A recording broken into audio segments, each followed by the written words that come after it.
gets in, lads. We're doing a little bit of a different video for you guys today. We're going to react to some of the internet's worst Premier League hot takes. And there are some bad ones that I've prepared for us today. So, for starters, I'm a Chelsea fan.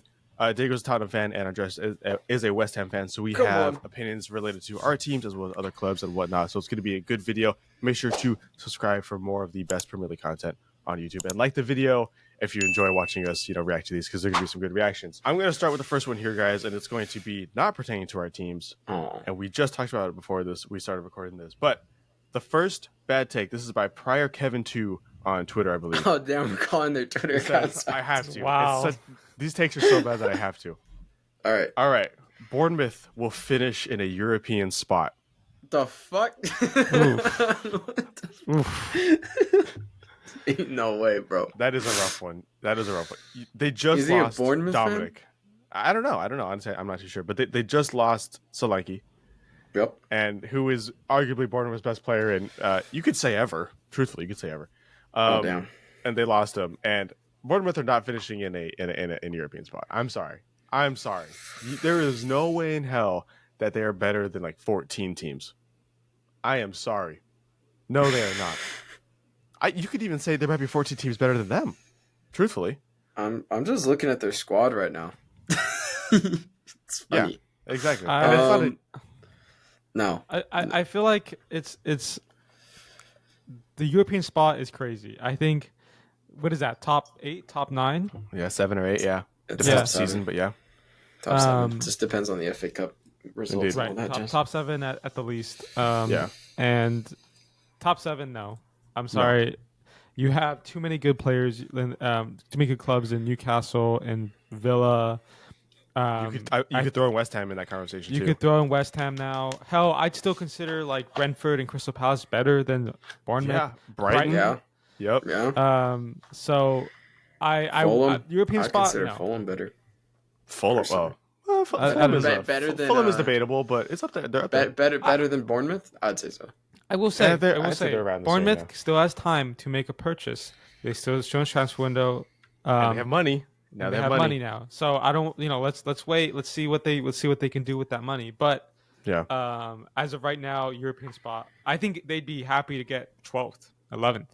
So mid-table would be a shout. It would be like a normal opinion if you said mid-table. Then you'd be like, oh, that's fine. And Bournemouth are one of those teams where they can flip flop a lot throughout the season. Right. They flip flop a lot. So you could say they could push top 10, but like you said, David, there are so many different teams that are in the mix now of European football that are not just the Big Six, and the Big Six already makes up like a lot of the. Of the 6, yeah, 30% of like sorry, I meant like of the league. I was talking about the league, but they make up 30% of the league already. So yeah, that's pushing it. And for the record, Bournemouth finished 12th last season, which is fair. I think that's where they usually are. So helped a lot with that. Let's be real. It's true. They still could replace him. I think we don't want to. And no, I'm gonna. I also. You're not gonna replace Solanke like that, dog. I also like. I was telling Elijah this because we're doing a little fantasy thing with our friends. I like Antoine Semenyo a lot because I think he is one of those players that now given the freedom to play that striker position that Solanke was taking up. Yeah, he already scored a goal on their opening game, and late equalizer. I think we're gonna see him actually do really well. I'm calling it right now. He's gonna be one of the breakout stars this season. I do think, too, Bournemouth also signed Evan Nilsson from Porto, and I've always liked Evan Nilsson. Last year, he scored 25 goals in 42 appearances for Porto. He's been a really good player the past 3 seasons for Porto. So, obviously, there's a lot to acclimate to. He's never played in the Prem before. They have a lot of young players. I will give him that. Alex Scott in midfield. Yeah. Which I freaking love. They just signed Araujo, Mexican Araujo. Yep. Zabarni, Max Aarons. They have, Sinise. They have Sinistera. They have Jaden Anthony, who's been mentioned on the channel before as a possible Jamaican player. Justin Kluivert, Tyler Adams, of course. So they have good players. They have good players, but nothing to convince me. Not this season that they finish European competition. No, that's just stupid. And I almost feel bad. I almost feel bad because you could even a lot of it is because every other team has just gotten so much better too. There are a lot of really good teams this season, and I feel bad for Bournemouth to be in that. I don't. I It's have spend more the next money, one but here. What did Bournemouth do to you, bro? That's crazy. oh, Yeah, nothing, dude. that's crazy for West Ham. Nothing. For a West Ham fan, I'd be like, spend more money, bud. And this is the first season they're spending money. Hey. No shade, no shade, but it's just it's funny. Hey man, Okay. let me walk the walk and talk the talk at the same time, okay? Mainly just The next talk the talk, but whatever. The next hot take I have for you guys, and this one is going to be by who is it? EGTV Eagle. Platform. All right. A platform on this guy. All right. Ange will be sacked by January. Damn. Damn. That's They haven't even played a game yet, bro. That's kind of crazy, but I don't think it's the worst shout in the world. Look, they had It's a a rocky crazy shout. preseason, but it wasn't. It's preseason. Okay, like obviously, I really like Ange. I really like him. I kind of hope that Tottenham do well under him because I just like him as a person. Oh, I don't. No offense, Diego. Just how it is. As a manager, I'm not fully convinced yet.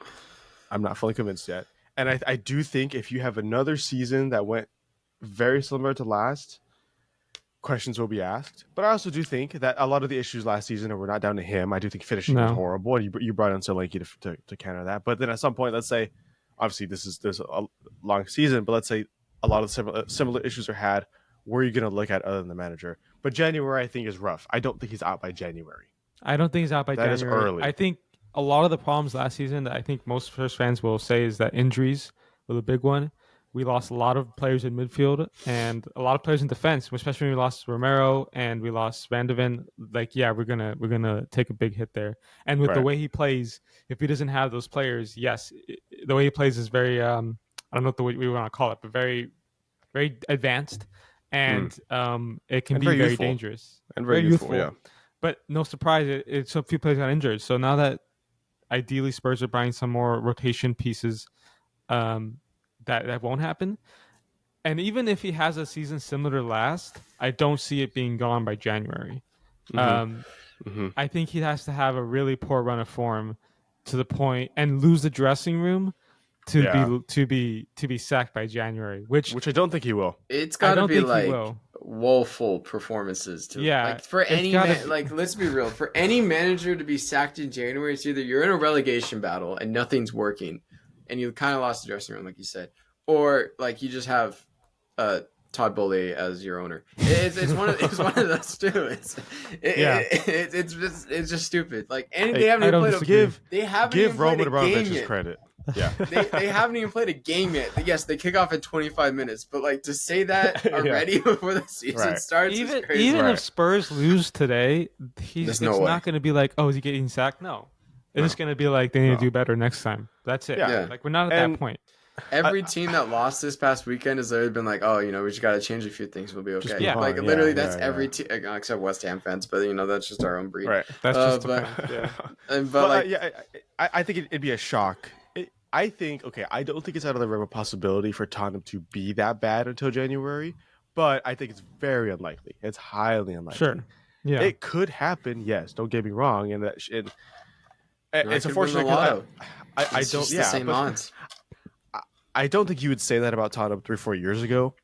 And it is kind of a bummer you could say that now. I think there's a higher likelihood now, but that's also just Tottenham were in a very weird spot in their history where they're past their fantastic 2010s era and late 2010s era, and now they're kind of in this weird spot where they're still up there, but I do feel like they're stagnating compared to a lot of other teams in the league. I think to add to that as well, like since Poch left, which was the right time to leave, I think it wasn't. It was just it had been too many years without too much success there, even though we love him.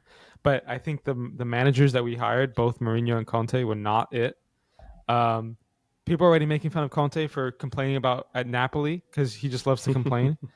A lot of people say that he's lost the touch since Chelsea, which we'll see, I guess, or since Inter. Yeah. But they were not the right managers for the team that we are, and so I think that was a huge setback. And don't get me wrong, I think I love Mourinho sometimes, but they were just not the right managers. So I think Ange is so different that to then give up on him that quickly, I don't see it happening. I think we all expect it to take time. I just don't see it happening.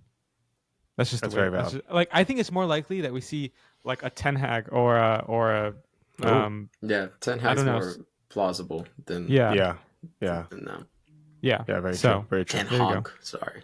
Ten Out of all the teams, yeah. I mean, truthfully, I was trying to think about it right now. I have other examples, and there's not many managers on the chopping block right now, No. and not many that I could see being on the chopping block by then. At least like top 12 managers, but you never know. Okay, speaking of new managers or different manager for these clubs, I have another one. I have another one here. Liverpool do not finish top 8. This is by J Spurs 87 and 17. Jason, I guess. Spurs fan. J Spurs, come on, bro. Liverpool does not finish in the top 8. No, they always do though. Like they look Bro. like they're not going to, and then they kind of just pop up out of nowhere again. Like, but that's what this is one. Liverpool's okay. This is one of those things, right, where I think we really need to consider the state of the rest of the Premier League. And I'm not saying that I agree with the topic, but Liverpool are in a weird spot. They obviously have one of the best squads in the league, but they do have a new manager, but not squad depth, and they have a new manager. I think we really have to take into account the rest of the playing field here, like we did with Bournemouth, where we have West Ham who are going to be involved now, Villa who are going to be involved now, Newcastle who are going to be involved now. That's already 8 teams, and like that's the other 5 of the big 6 and 3 other teams that could be in the mix in here. I do think it's going to be hard, but I'm not saying it's going to happen. And Liverpool very well have a good chance to finish the top 4, let alone top 8. But that's my opinion. I don't know. Top 8 out of the realm possibility. Obviously, it's not easy. I agree with that. It's not going to be easy, but I think first of all, the new manager Arne Slot. I think he's a good manager. Obviously, he's no Jurgen Klopp. Not many are, but he's a good manager. He's still figuring out the team. But let's be honest, they still have Mohamed Salah, who's a top 3 player in the Premier League. Yeah. They still have some excellent players all around. Like this isn't a weak squad by any means. And yeah, you could argue that he needs to figure the team out, and the team needs to figure out like how they work best. But like to not finish top 8, I don't see it happening. Chelsea didn't finish top 8, and they had a disastrous season, and they were still only 10th last season. No, they finished 8th, 7th. No, we finished. Yeah, we got Europe, bro. Okay, so like there you go. Like they were not great. They were not great. This Liverpool team is better than them. So for you to say they were going to finish below Chelsea, like compared to last season, I don't see that happening. I don't. I can see them having like not like the best season. Like I can see them finishing like Europa League, like top 5, top 5, 6. But like I don't see them not finishing top 8. Like they're not going to be in a mid-table battle here. Like no, it's just not going to happen with the squad they have. Yeah, they may drop points, further into the season, but like who doesn't? You know what I mean? Like every team drops points here and there throughout the season. I think it's going to be more noticeable because it's Liverpool, but. It's not going to like affect them too much. They're not going to be fighting for like a top 3 spot, but they're going to be like in that pack of fighting for like Europa League. In my opinion, I don't know. I'm so conflicted on Liverpool, and I feel like the past 3-4 seasons, like Liverpool is such a team to be conflicted on. Every year, I don't know where they're going to finish, but I could very easily see Liverpool fight for that top 3, mainly because who else?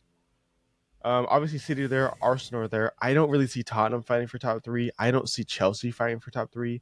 I don't see Newcastle. Or you could maybe say Villa, maybe, but that's if they keep the really good form going from last season. So, like Liverpool could very well be in that conversation. European Champions competition. League. They have Champions League. Yeah, I don't see them doing that well this season. Like in terms of the league standing, just because of the games. Liverpool have Champions League too. And we already mentioned this. Liverpool do not have the greatest squad depth, bar the attack. They have a really good attack and really good attacking squad depth, but bar the attack, it's not a whole lot there, which is obviously their biggest issue. So there's a lot of factors that could play into it. I think to say out of the top 8 is absurd, but outside of top, it's possible. But once again, I can win the lotto. It's possible. Yeah, no, it's true. It's true. outside of top 4 is more what I would say. I could see Liverpool finishing a 5th or 6th. That'd be a more chill statement. And people could get behind that. And almost by default, just because, like I said, there's so many other teams that are in the mix of fighting for something Europe this season.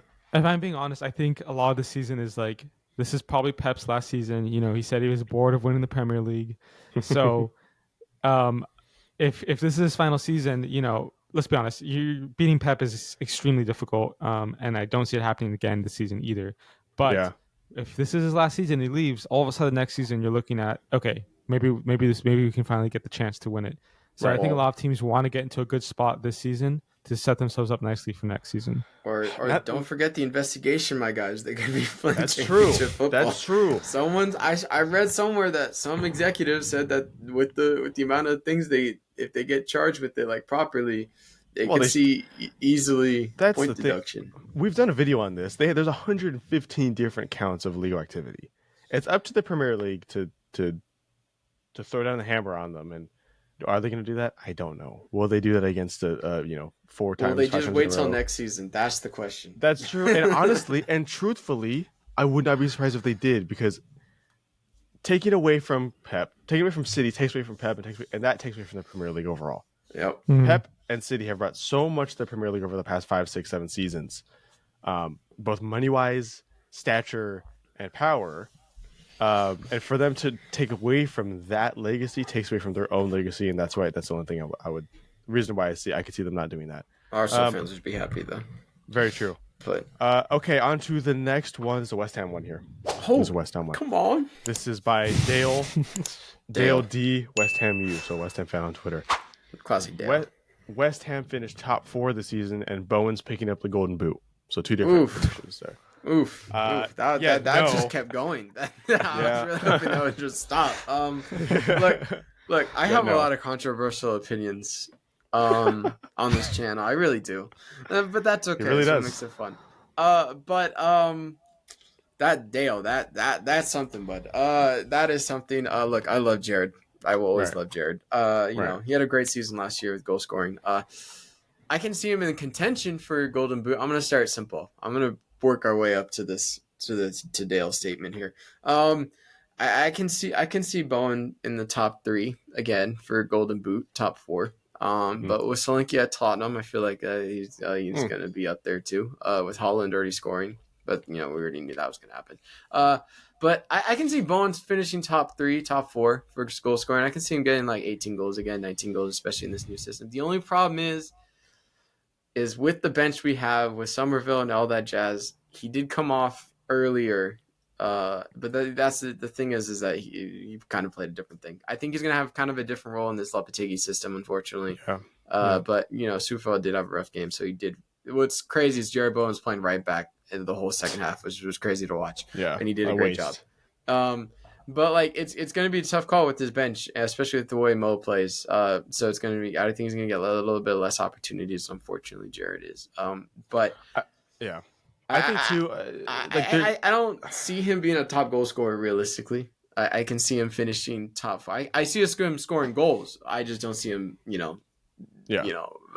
finishing first, because that's going to require 20 plus goals to do that. I think, and this is like, I'm going to say as best I can without shading Jared Bowen, because I like Jared Bowen. He doesn't deserve shade for this take, whatever. But I think I think that the way that West Ham has also changed, like last season, you really needed Jared Bowen to score all those goals. Yeah, West Ham really required Jared Bowen to show up, and without it, West Ham would not have had a successful season.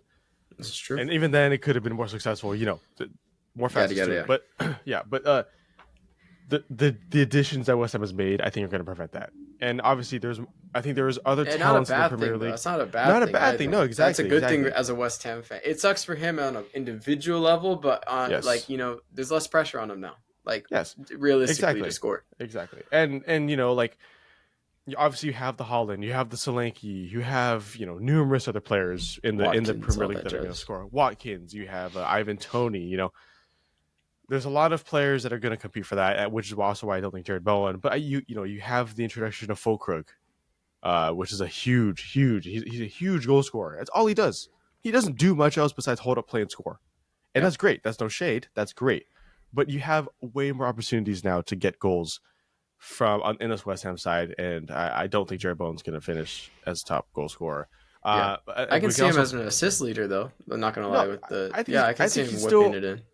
I think Jared Bowen's going to have one of those really good seasons where the stats maybe don't reflect how good he was. You have to watch. Yeah, I agree. You're going to have to watch how he plays, and that's fine. That's honestly really how Jared Bowen kind of operates. I mean, even when he does score, he doesn't get that much press. He does not get that much press in the league. Even when he is one of the top goal scorers, he doesn't get that much press. So it's just he's one of those players where you just watch and admire as he's doing what he does. Now back to the top four. That's look, That was this a show. the hype got to Dale. I'll tell you that. The hype got to Dale. Look, I think every West Ham fan, or at least the realistic ones, knew this project is going to take time, especially with the new signings coming so late towards the end of the preseason. Yes. Kind of a rocky beginning in the Prem in certain aspects of that game. But top four, with the squads they have that are already ready to go, all firing on all cylinders, like Aston Villa, because they're already firing on all cylinders, but they already have a pre-established squad and manager. I can see us pushing for Europe. I don't see us pushing for top four. I mean, it'd be a miracle and a half. I'd love for us to play in the Champions League. Don't get me wrong. I'm just trying to have realistic expectations for the squad so I don't get disappointed. And so I'd say top 7 would be a realistic thing where we fighting for like a Conference League, Europa League place. I'd be cool with that. I think that would be a good season for us. But top 4 is like the dream, but like it's not realistic, especially it's going to take time with this squad, especially with the new signings, and Edson's not supposed to come back till September or something, like 14th or something like that against Fulham. So we're not going to have our full squad yet until late mid-September, so it's gonna be like a month away, so it's gonna take some time, but I like the ambition from Dale. I really do, but it's a little too ambitious, unfortunately. Good effort, Dale. Good effort, Dale. I'm proud of you, but I'm really not gonna and for Dale, if you're watching this, I know you're not, but Dale, if you're watching this, if it's not the worst take out there. If Andres is saying it's too much, then that says a lot, Dale. How about your take? Look. Yeah. It's not the worst West Ham take I've ever seen, especially after this past Saturday. I will say that confidently. So you know what, Dale? Keep tweeting, bud. Keep tweeting. Yeah. Unless you're one of those people that are tweeting bad about it, tweeting some of the stuff I've been seeing, then fuck you, Dale. But if you're not, I'll check out your Twitter afterwards to see if you're talking about you're joining all these other bandwagoners. I'll send you the handle. Dogging on us, but whatever. It's cool. We got one more take because we got 10 minutes until Tottenham plays the first game of the season that Diego wants to go watch. So we got one more take here, and it revolves around newly promoted Ipswich Town, which is a big topic of conversation for a lot of people, and a lot of big excitement for people.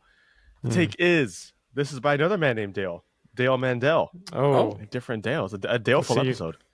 The Dale. Day of the Dales, huh? Day of the Dales. Dale. His take is, Double Dale. Ipswich not only survive, but finish mid-table. Fuck off. No. No. I'm going to say I'm in complete disagreement with this. Dale, you're delusional. With this. You're delusional. You're not like the other Dale, but you're delusional, Dale. No. I will say, I do have points in favor of Ipswich Town, but I'm going to let someone else go first instead of me. I'm going to give it to Diego because Diego didn't talk that last one really. Ipswich Town mid-table. Here's the thing. I think staying up in the Premier League is such a difficult task. That like first go around, usually what you see is they go up, they get relegated, but they have a better team, so they go up again, and then that second time around they do a little better. This is Ipswich Town's first time up for a long time, I think. For a while at least. It's been a minute. Yeah. So for them to stay up with the team that they have, which I'm sure they have some good players in there, and I know they do, but enough to stay up, it's going to be so difficult. It always is. I think last season all 3 promoted teams got relegated again. Remember correctly? I may be wrong on that. At least 2 got relegated. I want to say you're right. Luton got relegated. Say you're right. Let me see. Yeah, Luton, Burnley, Sheffield. You are right. You're correct. So like they just went right back down. Like it, unfortunate, of course, but they and remember how much hype Burnley had. Like, oh, company, he's gonna change them. He's gonna no, it didn't happen. Bro skedaddled on out of there. And I feel like he did. I feel like they should have stayed up too. I think Nottingham Forest were a shittier team personally, but it's just there's more to it. There's more to it than that. Go ahead. But at the end of the day, they all went down, unfortunately, and for Ipswich to stay up, I don't see it, man. I don't see it. I think they'll be fighting a relegation battle all season. I think they can. They can potentially just sneak their way out of that. I'm not saying they can't, but to be mid-table, no way. And I want to say, I'm going to give some some favor to Ipswich Town here. Ipswich Town had a really good last season in Championship. They were not supposed to be that good. And Kieran McKenna, the manager, is a fantastic Championship manager. I do think it could adapt to the Premier League well. Oh, I'm such an idiot. Andres just spilled something. Continue. Anyways, Kieran McKenna is a fantastic manager. He was considered by both United and by Chelsea. And by Chelsea. But and also another thing is Ipswich have made some really good pickups. I do really enjoy some of the pickups that they've made, including like they brought Omari Hutchinson back. He was fantastic for them. I do think he has the potential to be a very, very, very, very good Italian player in the Premier League. Liam Delap from Manchester City, who deserved to move somewhere else to make his own name because he's also one of the best prospects to come out of City in a long time. Calvin Phillips, I think, is a great pickup. I do think if it was Calvin Phillips of 2 years ago, then even better. But it's I think that's what we said about West Ham when you signed with us. Fuck me, it cost us 4 games, bro. It's his opportunity to maybe get back into it. And then even in defense, you have Ben Johnson and Tuanzebe, who I like too. But I like that signing, Ben Johnson. Yeah, Ben Johnson and Tuanzebe. You have Muric in goal. There are some decent Premier League experienced players, and I like them, but they're very, very, very career mode signings. They're very, very much FC24 career mode signings in the way that you want to bring the potential in because you're going to stay up because you're going to make it so that you stay up in career mode. I just don't think it's going to work that well against the top teams. Like I really have almost zero hope against a top 8 team, which sucks. I don't see them beating. And I know Chelsea are shit, whatever. I don't see them beating a Chelsea. I don't see them beating a Tottenham. I don't see them beating a United. I don't even see them having a shout against a Villa or a Newcastle or even a West Ham, truthfully. So that's what's going to make it so hard for them. And you can't finish mid-table without getting results against these teams. I don't see them scoring more than 2 goals in a game and throughout the entire season. I would agree, unless they're playing another fellow promotion team. But even then, I don't know. It's a 2-1 win. It's a 2-1 win. That's all. I just want to say, I'm going to mention the start of their. No, they play some really big teams to start the season. They play City. The next game is against City. Rip. They play against West Ham in October. They play against Everton in October. Come on, the boys. They play against Tottenham and United in November. I think it's going to be really hard for them to find any sort of form that you require to keep in the mid-table. Yeah. Let alone the Premier League. I'm not going to say they are guaranteed to go down, but if they were to stay up, it'd be a very memorable season for them, is all I'll say. It'd be a very memorable season. Very, very. I really don't see it sticking a whole lot for them. And obviously, the transfer window is not done yet. They have made some good pickups. Like I think Calvin Phillips shows a lot of ambition. Omar Hutchinson already showed a lot of ambition. Liam Delap showed a lot of ambition in what they're trying to do. But these are very much signings of they're going to develop really well next season in the championship, and then afterwards, if they can come back, then they're going to be good. It's not. So I don't know. So yeah, if anybody has any other opinions to add about Ipswich Town before we finish it off, lovely. Well, if you guys are at this point in the video and you really enjoyed watching us react to hot takes, make sure to leave a like and make sure to subscribe. And if we get a good reception on this video, we'll do a part 2. It was good. I had a lot of fun talking about the Premier League. Who doesn't like talking about the Premier League? But otherwise, if you guys, like I said, if you guys enjoyed it, leave a like. Let us know your comments down below on anything we talked about today, or any other takes, or any takes you want us to react to moving forward. We will let us know in the comments down, and let us know in the comments down below. We like communicating with you guys. Otherwise, hope you guys have a great rest of your day. Make sure to watch other videos in the future, and take it easy, guys. Take care.